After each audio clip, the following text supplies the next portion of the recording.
पैसों का पेड़। एक रोचक कहानी। सोहन नाम का एक लकड़हारा था। एक दिन वो जंगल से लकड़ियाँ काटकर अपने घर को वापस लौट रहा था। रास्ते में उसे एक तपस्वी दिखाई पड़ा। कड़ी सर्दियों के दिन थे। तपस्वी ठंड की वजह से काफ़ी थर-थर काँप रहा था। स्वभाव से दयालु और परोपकारी लकड़हारे ने अपनी लकड़ियों में से कुछ सूखी लकड़ियाँ उसके पास जला दी। तपस्वी को बहुत राहत हुई। लकड़हारे के इस व्यवहार से खुश होकर तपस्वी ने उसको एक जादुई पत्थर दिया।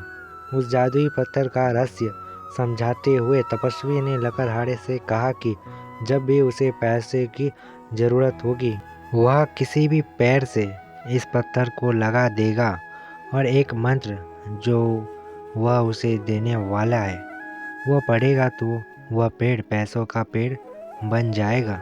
इस तरह से वह जितने चाहे पैसे अपने लिए बना सकता है और ज़रूरतमंदों की मदद कर सकता है और अपने अच्छे कार्यों को निरंतर चालू रख सकता है। तपस्वी ने लकड़हारे को एक मंत्र बताया और साथ में यह भी बताया कि यह मंत्र पेड़ को पैसों के पेड़ में रूपांतरित करने के लिए कितना ज़रूरी है। लकड़हारे ने तपस्वी का आभार प्रकट किया और वह अपने घर आ गया। लकड़हारे ने अपनी धर्मपत्नी को वो जादुई पत्थर दिखाया और सारी घटना के बारे में भी बताया। सारी बात जानकर उसकी पत्नी भी बहुत खुश हो गई।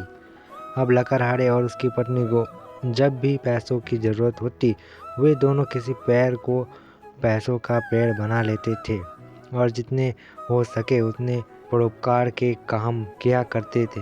एक दिन उनके एक पड़ोसी ने उन्हें पेड़ को पैसों के पेड़ में बदलते हुए देख लिया। उनके मन में लालच आ गया। एक रात उसने वह पत्थर चुरा लिया। उसने पत्थर को किसी पेड़ से लगाया और इंतज़ार करने लगा कि वो पैसों का पेड़ बने, लेकिन ऐसा नहीं हुआ और उसे मंत्र के बारे में भी नहीं पता था। दूसरी तरफ लकड़हारा परेशान था। उसने पूरे घर में पत्थर को ढूंढा लेकिन उसे कहीं भी वो नहीं मिला।